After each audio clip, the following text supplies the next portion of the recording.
اسمان یو ځلنده ستوري عباسي یوسفزی صاحب دی. هغوی به موږ سره د مشرۍ مېلمستون په کورسۍ کې خو د انور دی زموږ په دې کورسو د پورې راشي مېلمانه به موږ دې مېلمنو دې کورسو ته راولو. خاطر بدرني نه شاکر صاحب دي زموږ حمید صاحب ډېر مدت راغلی دی. د ډېرې بیمارۍ نه پس الله پاک ته روغ صحت ورکړي. موږ سره نور ډېر مېلمانه راغلي دي.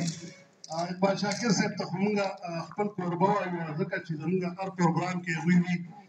اسلم صالح صاحب ته پني محمود صاحب صاحب ته پرنسپل خان عابد صاحب مې یاد کړه سهار کتوزي صاحب ته امین غفار لالا موږ له تدیر نه راغلي دي. نو ټول موږ کلي وایو. جاوید درمان صاحب موږ راغلي دي.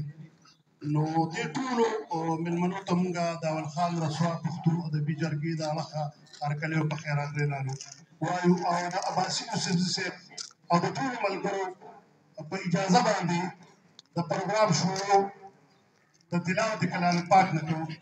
د تلاوت کلام پاک لپاره زه خواست کوم قاري صدیق الله صاحب ته چې راشي او تلاوت کلام پاک وکړي.